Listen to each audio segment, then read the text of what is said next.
A man is executed by the most efficient killing machine the ancient world had ever built. Roman soldiers do not make mistakes about death. They have done this thousands of times.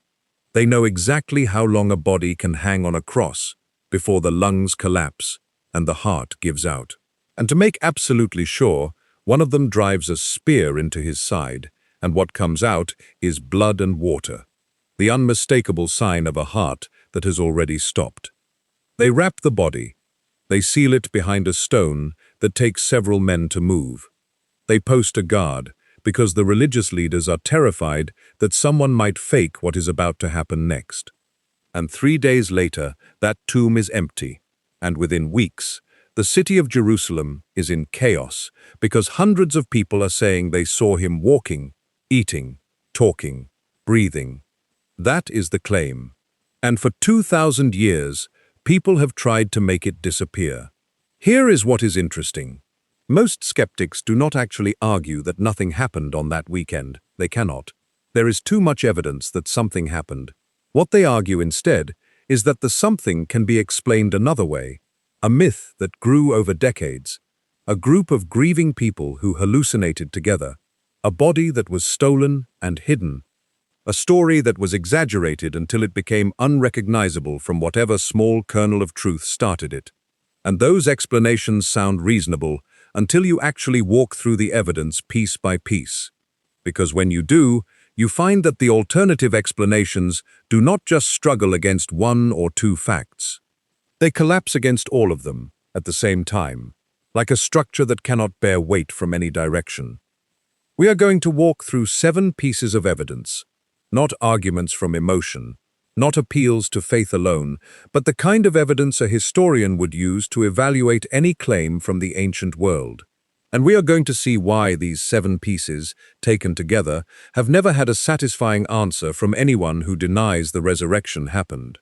The first piece of evidence is the empty tomb itself, and the detail almost everyone misses about who found it. In all 4 gospel accounts, the first witnesses to the empty tomb are women: Mary Magdalene, Mary the mother of James, Joanna, Salome. Matthew chapter 28 verse 1 says, "Now after the Sabbath, as the first day of the week began to dawn, Mary Magdalene and the other Mary came to see the tomb." Mark, Luke, and John all confirm it. Women are the first to arrive, and women are the first to tell the disciples. Here is the detail that changes everything. In first-century Jewish society, a woman's testimony was not considered legally reliable. The Jewish historian Josephus, writing in the same century, states plainly that women were not even permitted to serve as witnesses in a Jewish court because of what he calls the levity and boldness of their sex. That is the world this story was written in. If you were inventing a resurrection account, a fictional story designed to convince people, you would never choose women as your lead witnesses.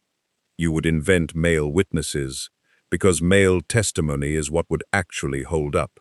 So why does every single gospel account agree on this detail that does the storyteller no favors? Because that is what is called an embarrassing detail in historical analysis. And embarrassing details are one of the strongest signs that something is not invented. People do not make up facts that undermine their own credibility. They report them because that is simply what happened. Think about it like a defense attorney building a case. If you were coaching a witness to lie convincingly, you would never tell them to volunteer the one detail that makes their testimony weaker in the eyes of the court. You would scrub it out. The fact that this detail survives in all 4 independent accounts, written for different audiences across different decades, tells you the writers were not building the most convincing possible story. They were reporting what they remembered, even when it cost them credibility in their own culture. There is a Greek word worth pausing on here. In John chapter 20, when John himself looks into the tomb, the text says he saw and believed. And the Greek verb used for saw is not the casual word for a passing glance. It is theoreo, the root behind our word theory, and it carries the sense of careful, deliberate observation, the kind of looking that draws a conclusion. John is not describing a quick peek. He is describing the moment the evidence itself became undeniable to the person standing in front of it. And here is something most people never realize about the tomb itself. The Gospels do not just say the tomb was empty, they describe the burial wrappings specifically. John chapter 20, verses 6 and 7, describes Peter going into the tomb and seeing the linen cloths lying there and the handkerchief that had been around his head, not lying with the linen cloths, but folded together in a place by itself. That is an oddly specific detail for a fabricated story. Grave robbers do not neatly fold burial cloths before they leave. Someone in a hurry to fake a resurrection does not pause to arrange laundry. The detail reads like an eyewitness account, because it is one. The second piece of evidence is the conversion of Paul, a man who had every reason in the world to make sure Christianity failed.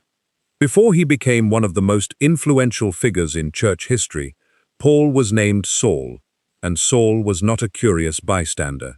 He was a trained Pharisee, educated under one of the most respected rabbis of his generation, and he was actively hunting down followers of Jesus. Acts chapter 8 verse 3 describes him this way: "As for Saul, he made havoc of the church, entering every house and dragging off men and women, committing them to prison." This is not a man who was on the fence. This is a man who had built his entire identity, his career, and his theology around stamping out this new movement. And then, something happens on the road to Damascus that changes everything. Acts chapter 9 describes a blinding light and a voice, and Saul falls to the ground, and within days, this same man is preaching the very message he had been imprisoning people for believing. Here is what most people miss about this. Conversion under social pressure happens all the time. People change their minds when it benefits them, when it gives them friends, status, safety. Paul's conversion did the opposite of all of that. It cost him his career, his standing among his people, his safety, and eventually, his life. He went from persecutor to one of the most persecuted men in early church history. Beaten, imprisoned, shipwrecked, and ultimately executed for the very claim he once tried to destroy. Galatians chapter 1 verse 23 records how the believers he once hunted heard the news: "He who formerly persecuted us now preaches the faith which he once tried to destroy." People do not typically suffer and die for something they know to be a lie, especially when that lie has cost them everything they once had. Paul did not have a vague spiritual feeling. He claimed to have encountered the risen Jesus directly, and he built the rest of his life on that single claim. It is worth sitting with how thorough his transformation was. The man who once carried letters of authority from the Sanhedrin to arrest believers in Damascus would later write, in Philippians chapter 3, verses 7 and 8, that he counted everything he once valued, his pedigree, his status as a Pharisee, his standing among his people, as loss for the excellence of the knowledge of Christ Jesus my Lord. That is not the language of a man protecting a reputation. It is the language of a man who decided his old life was worth less than nothing compared to what he had encountered on that road. The third piece of evidence is the radical and immediate transformation of the disciples themselves, and the specific shape that transformation took. Think about where the disciples were on the night Jesus was arrested. Every gospel agrees they scattered. Peter, the boldest of them, denied even knowing Jesus 3 times within a matter of hours. Mark chapter 14 verse 50 says simply, "Then they all forsook him and fled." These were frightened, defeated men hiding behind locked doors, afraid the authorities who executed their leader would come for them next. And then, within weeks, those same men are standing in the temple courts of Jerusalem, the very city where Jesus was executed, publicly proclaiming that he rose from the dead. Acts chapter 4 verse 20 has Peter and John telling the religious authorities, "We cannot but speak the things which we have seen and heard." These are not men who fled to a safe distance to tell their story. They told it in the one place on earth where it would be easiest to disprove, if it were false. If the body was still in the tomb, the authorities could have simply produced it and ended the entire movement in an afternoon. Here is the detail that should stop you cold. Nearly every tradition of the early church holds that the apostles eventually died for this claim.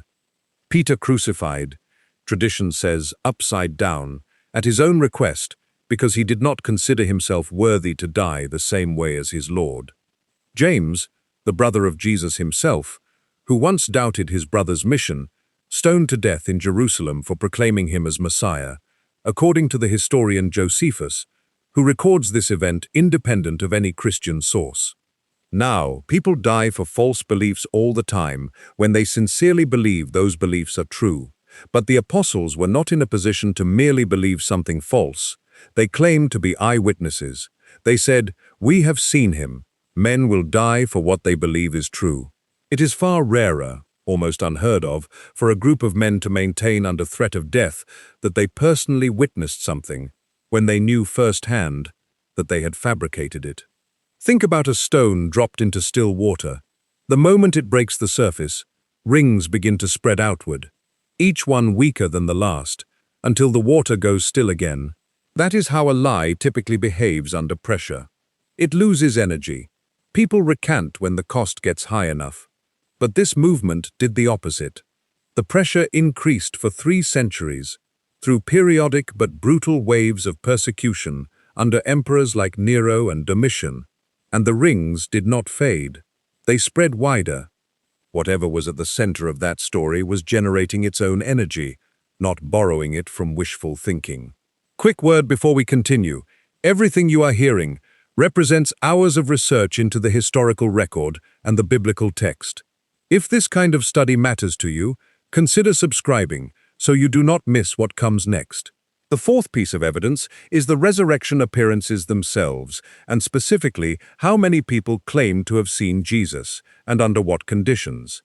The earliest written record we have of these appearances comes from Paul, in a letter most scholars date to within 20 to 25 years of the crucifixion, astonishingly close for an ancient document. 1 Corinthians chapter 15 verses 3 through 8 reads, "For I delivered to you first of all that which I also received, that Christ died for our sins according to the Scriptures, and that he was buried, and that he rose again the 3rd day according to the Scriptures, and that he was seen by Cephas, then by the 12. After that, he was seen by over 500 brethren at once, of whom the greater part remain to the present, though some have fallen asleep."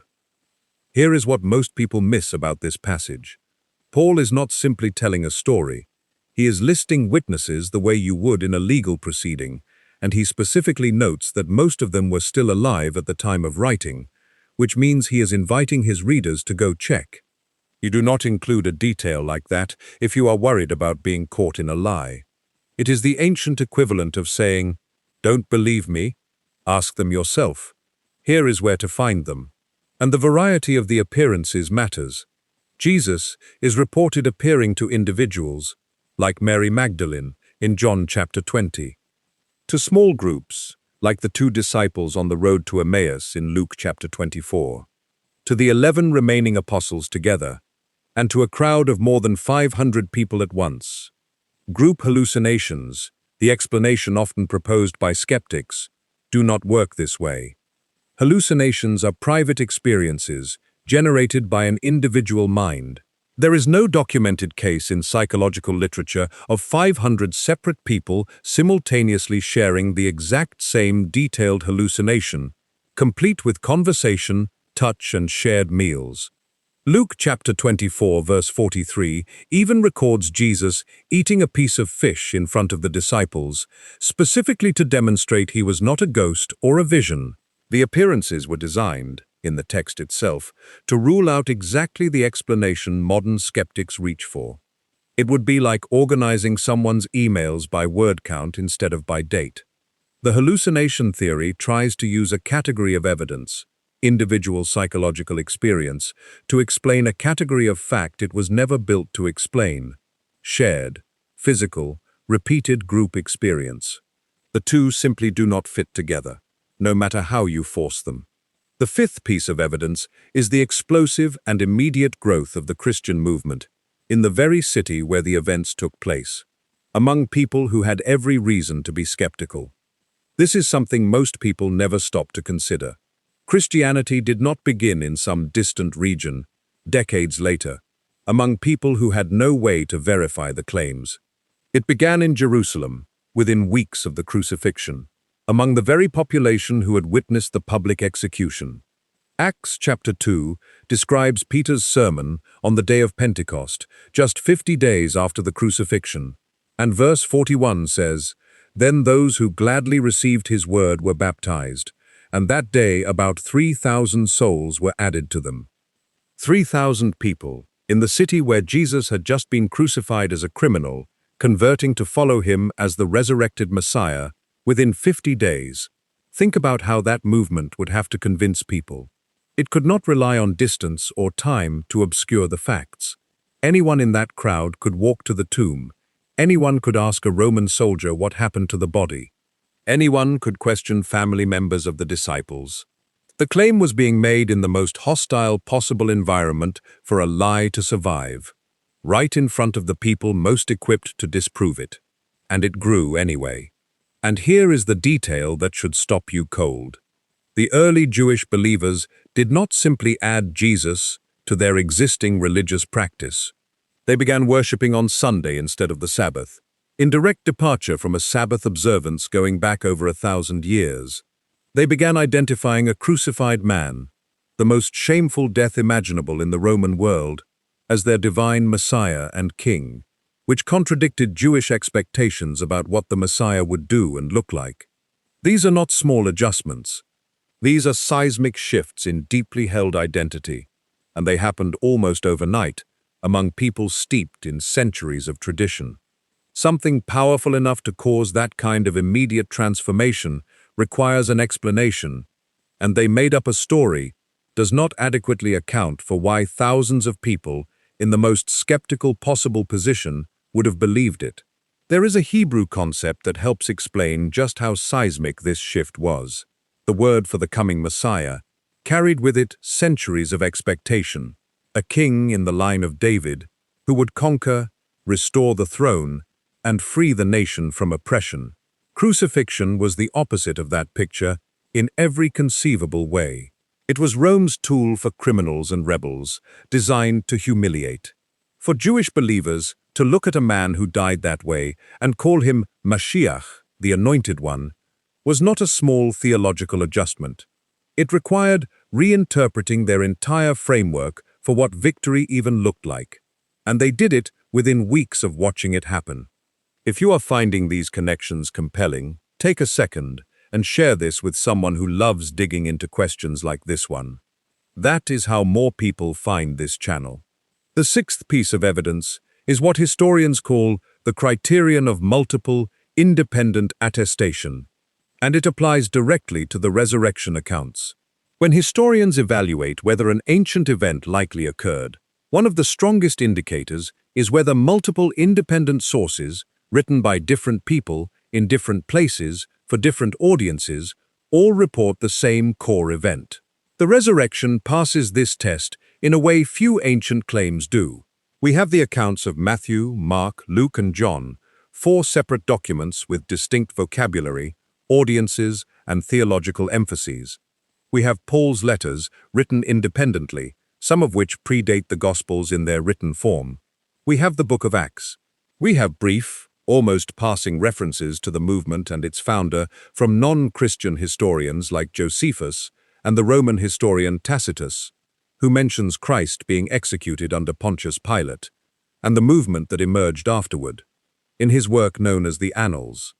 Here is the detail that changes everything about how we should weigh this. These sources do not read like one story copied and embellished across time. They contain genuine variations in detail, the kind you would expect from independent eyewitnesses describing the same event from different vantage points, not the kind of suspicious uniformity you would expect from a single coordinated fabrication. John, for example, mentions only Mary Magdalene by name at the tomb, while Luke mentions multiple women, which some skeptics point to as a contradiction. But this is exactly how independent, honest testimony behaves. Different witnesses, focusing on what stood out most to them personally, while agreeing on the central, unshakable fact: the tomb was empty, and Jesus was seen alive afterward. The seventh and final piece of evidence is the simplest one, and in some ways, the most overlooked. It is the absence of any ancient counter-narrative that actually explains the data. This is what most people never realize when they hear skeptical theories about the resurrection. The earliest people in the best position to discredit the resurrection, the Jewish religious authorities and the Roman government, both had overwhelming motivation and opportunity to do exactly that, and neither one ever produced the one piece of evidence that would have ended the entire movement instantly: the body. Matthew chapter 28 verses 12 through 13 records the explanation the religious leaders settled on, that the disciples stole the body while the guards slept. But this explanation has never held up under scrutiny, even in the ancient world. A Roman guard unit, falling asleep on a death penalty assignment, in unison, without a single one waking during the time it would take several grieving, unarmed men to roll away a multi-ton stone and carry off a wrapped body, is a far less plausible scenario than the one it was invented to disprove. And if the guards truly were asleep, how would they know who took the body? The explanation answers a question it cannot actually answer. No alternate body was ever produced. No competing tomb was ever pointed to. No witness ever came forward, even under threat or bribery, to recant and admit the resurrection was staged, something that would have been the single most valuable piece of testimony in the ancient world for anyone wanting to stop the movement in its tracks. The silence is its own kind of evidence. When you have every incentive to produce a counter-narrative and the means to do so, and centuries pass without one that actually accounts for the empty tomb, the appearances, and the radical transformation of the witnesses, that absence carries real weight. So what does this mean for you right now? First, the resurrection is not a claim that asks you to abandon careful thinking. It asks you to apply the same careful thinking you would apply to any other historical claim and follow it wherever it leads. The empty tomb, the unlikely witnesses, the transformed lives, the explosive growth in a hostile city, the multiple independent sources, and the absence of any credible counter-explanation do not prove themselves through force. They simply stand, piece after piece, refusing to be easily explained away. Second, if you have ever assumed that faith in the resurrection requires turning off your mind, consider that some of history's most rigorous thinkers, lawyers, historians, scientists, have examined this exact body of evidence and walked away convinced. Faith here is not the absence of evidence. It is a reasonable response to evidence that has never been adequately overturned. And maybe the part that stays with me most is this: the first people to tell this story were not protected by distance or time. They told it in the city where it happened, to the people who could have disproven it in a single afternoon, and they were willing to die rather than take it back. People do not do that for a story they know is false. They do it when they have seen something that has rearranged everything else in their lives, and they cannot pretend they did not see it. 2,000 years later, the tomb they pointed to is still empty, and no one has ever filled it with an explanation that actually fits. If this gave you something to think about, help us reach someone else with it. Subscribe, leave a comment. Even one word helps more people find this. Share it with someone who has been asking these same questions. God bless you.